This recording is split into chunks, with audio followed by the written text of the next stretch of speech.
Hey, we're Rhett and Claire. In the previous video, we discussed the 5 steps needed to get to Indonesia. In today's video, we finally embark on our adventure back to Indonesia. Please go ahead and subscribe and like this video to follow along for future Indonesian content. Makasih banyak! Let the packing begin.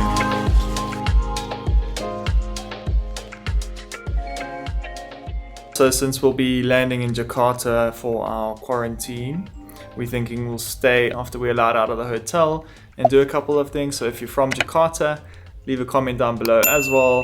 Places to go and see, foods to eat, that kind of thing. We really want to explore a bit of Jakarta while we have time there. So let us know down below.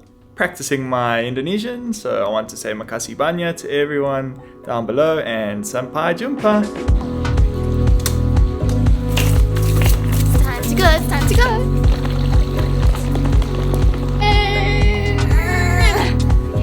Bye. Bye. Thank you so much for it. It's a pleasure. Thanks for having us.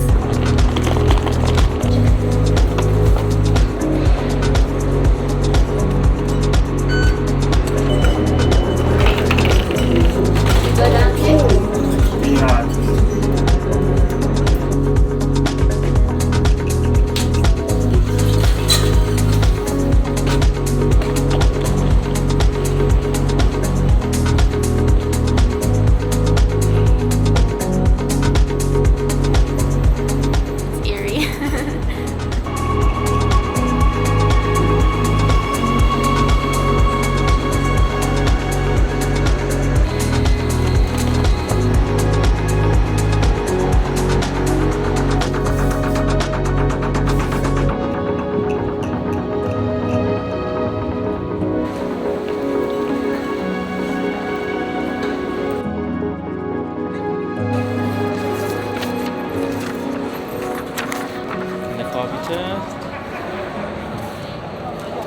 Hello again. Hello. Thank you for helping us. The flight and also enjoy the work that you'll be pushing in Jakarta. Thank you so much. Have a good day. Bye.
Okay, so we've arrived at Doha airport. Travel is quite different this time around, purely because both airports were so empty.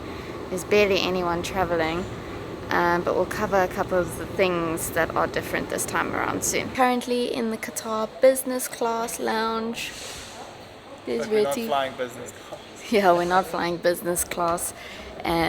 We actually have the FNB Global card that allows us access to a number of international lounges. So if you're traveling, we definitely recommend getting that credit card. But let's go through how travel in 2021 is quite different to what it usually is.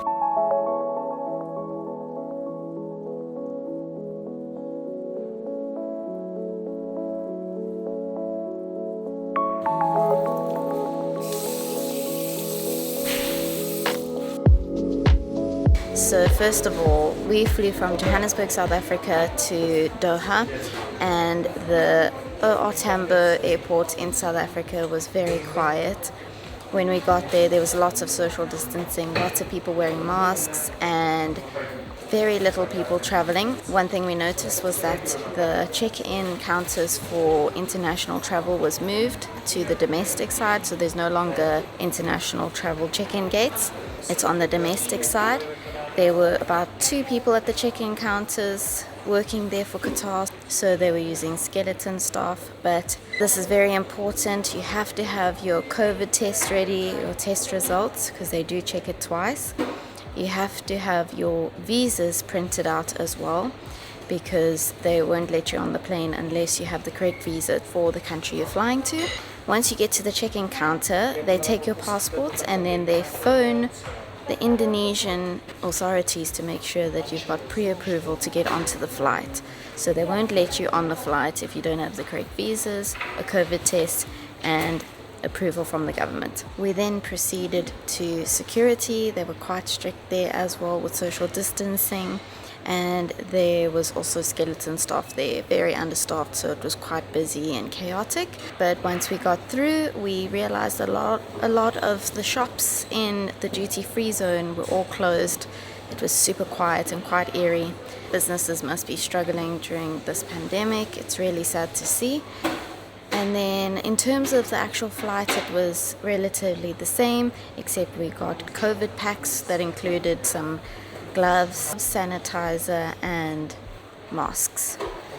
Food was the same, and the staff were actually wearing different uniforms, which was interesting to see. And the best part about it all was that the flight was only at about 30% capacity, so each person could have their own row of seats. It was pretty cool. So empty. Another thing that's very important is as you get to the check-in counter, they ask you to download the eHAC Indonesian app that keeps track of where you are, and they will not let you get onto that flight without that app.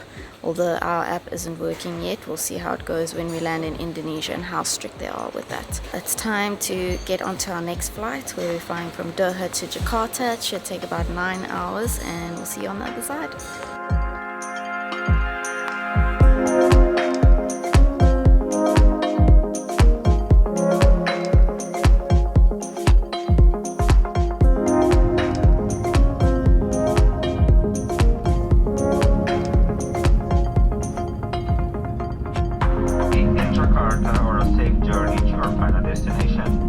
Qatar Airways going places together. Thank you. Have a very good afternoon.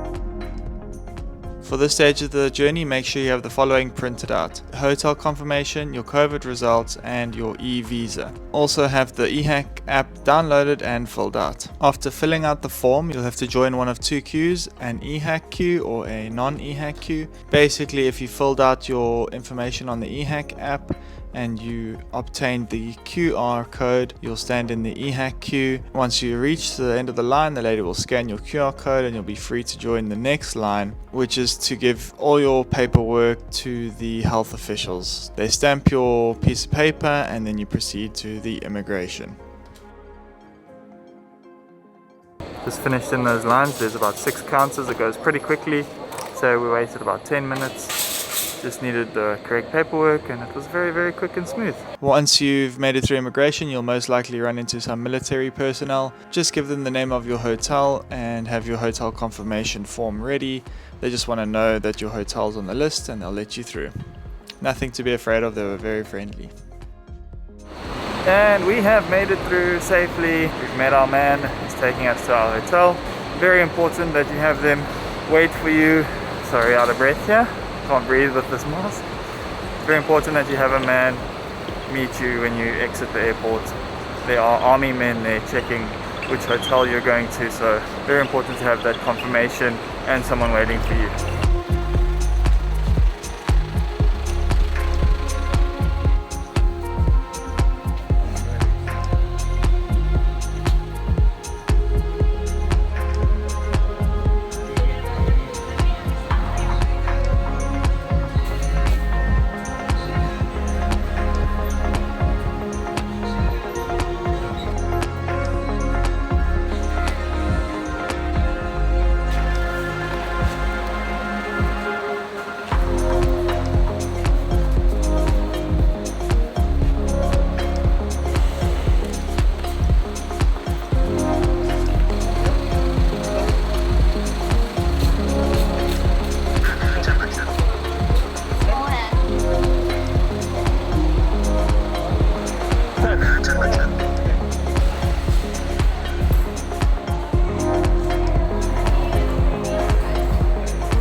Which floor did you say? 5.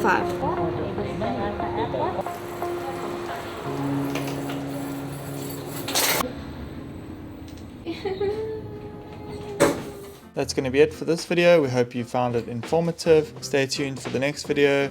We'll be showing you around our hotel room and giving you a peek into quarantine life. I'm scared. Okay.